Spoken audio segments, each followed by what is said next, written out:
Buenas tardes a todos, mi nombre es Javier Márquez Marmolejo, soy estudiante de la Universidad Virtual del Estado de Guanajuato. Mi matrícula es la 145090. El nombre de este reto se titula ¿Cuáles fueron los antecedentes latinoamericanos de la reforma constitucional mexicana? El nombre del módulo se titula Derecho Procesal Penal y el maestro encargado de esta asignatura es Marco Eduardo Padilla Martínez. Las instrucciones para este reto, el reto 1, sugiere que se realice por medio de preguntas. Para obtener la respuesta se consultó la lectura de la investigación titulada Revolución en el proceso penal latinoamericano del autor Máximo Langer. La primera pregunta dice, ¿a qué se refiere el autor cuando afirma que las reformas en materia de justicia penal se difundieron desde la periferia? En esta lectura pudimos encontrar el concepto de difusión desde la periferia y explica los subtipos de este fenómeno, así como por qué y cómo ocurre. Según describe el autor, la mayoría de las descripciones y teorías sobre trasplantes legales y la difusión de leyes, normas y políticas públicas a través de países enfatizan dos modos diferentes mediante los cuales la difusión puede ocurrir.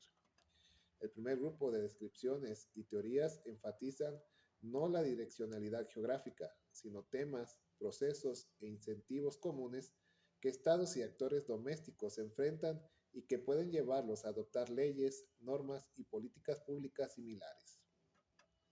Un segundo grupo de descripciones y teorías enfatizan la direccionalidad geográfica y señalan que las leyes, normas y políticas públicas se difunden desde los países centrales a otros países centrales o periféricos. Según este análisis, ciertos estados centrales pueden imponer leyes, normas y políticas públicas sobre otros estados mediante la fuerza, las amenazas u otros incentivos para avanzar sus propios intereses materiales. Sin embargo, la conceptualización y el estudio de la difusión desde la periferia como un tipo de difusión distintivo son importantes por al menos tres razones. Primero, la difusión desde la periferia debe ser tenida en cuenta como una hipótesis o grupo de hipótesis que pueden ser testeadas al estudiar procesos de difusión. Segundo, el estudio de la difusión desde la periferia puede proveer claves sobre cómo las leyes, normas y políticas públicas se difunden en ciertas regiones del mundo, especialmente en aquellas que no incluyen países centrales, tales como África, América Latina y el Medio Oriente. Tercero, la posibilidad de que la difusión pueda ser iniciada desde países periféricos o semiperiféricos significa que estudiar este tipo de países mejora nuestro entendimiento de nuestro mundo globalizado. Este proceso de difusión puede ocurrir de diferentes maneras. La difusión horizontal o semi-horizontal desde la periferia y difusión triangular desde la periferia, dando así respuesta a la primera pregunta. La segunda pregunta dice, ¿qué distingue a los códigos inquisitivos y a los códigos acusatorios en Latinoamérica? La lectura deja ver que los principales rasgos de un típico código procesal penal latinoamericano siguieron el modelo inquisitivo del modo descrito a continuación. En primer lugar, podemos mencionar a los códigos inquisitivos. En este, el proceso penal fue dividido en dos fases principales. La fase de investigación preliminar, usualmente llamada sumario o instrucción, y la fase de juzgamiento y determinación de la pena, usualmente llamado plenario o juicio. Ambas fases ambas fases eran escritas. De hecho, la columna vertebral de este proceso era el expediente que la policía y el juez de instrucción compilaban. En segundo lugar, bajo estos códigos inquisitivos, un juez estaba a cargo de la investigación preliminar. La investigación preliminar era de naturaleza muy inquisitiva. Era secreta tanto para el implicado como para el abogado. Los derechos del imputado eran muy limitados en esta fase y tampoco había discrecionalidad fiscal.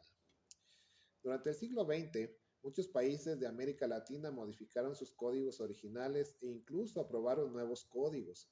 Sin embargo, casi ninguno de ellos cambió la estructura procesal penal inquisitiva básica descrita en la sección previa. Pero esta situación cambió durante los últimos 15 años, en los cuales 14 países latinoamericanos y un número de jurisdicciones estaduales y provinciales latinoamericanas reemplazaron los códigos inquisitivos por códigos más acusatorios, donde se dieron más derechos al implicado y se incluían juicios orales y presenciales. Claro, esto fue un proceso del cual tuvieron que pasar muchos años para ser aceptado en diferentes países. Esto diferencia los códigos inquisitivos de los acusatorios. La tercera pregunta dice, ¿cómo influyeron los actores internacionales en la formación y expansión de la red de activistas y reformadores en América Latina? La red de expertos activistas del sur jugó un rol crucial, pero las reformas ocurrieron con participación sustancial de actores de países centrales, tales como los Estados Unidos, Alemania y España, que contribuyeron con recursos económicos, promoción y presión. Los grupos establecieron una fuerte alianza con el objetivo de reemplazar los códigos procesales penales inquisitivos con códigos más acusatorios. En la primera mitad de los 90, el reemplazo de códigos procesales penales inquisitivos se convirtió en parte de la mayoría, sino de todos, los portafolios de las misiones locales de la USAID en América Latina. Por último, dice que dio mi opinión sobre la relación entre el texto de Langer y la reforma constitucional en materia de seguridad pública y justicia penal en México. El autor Langer, en su investigación, relata los cambios que han surgido a través de la historia en diferentes reformas a los códigos de muchos países en Latinoamérica, los cuales basan sus códigos en la antigua Inquisición, la cual a cierto punto de vista violentaban los derechos de los implicados. Esto trajo consigo que se dieran diferentes movimientos para fomentar la creación de nuevos instrumentos penales, los cuales incluían la inclusión de juicios orales y públicos. Dado a esto, podemos observar que en nuestro país desde marzo del 2008 se implementó este cambio drástico en la reforma constitucional en materia penal, lo cual, como menciona el autor, esto era muy necesario ya que existían múltiples violaciones a personas implicadas en delitos penales. Con este cambio, nuestro país fortalecía las garantías de todos los que tenían procesos penales o estaban sin condena. Pero de la misma manera, aumentaron las sanciones para los que cometían delitos graves. Esto sin duda fue un gran cambio para nuestro sistema penal en México.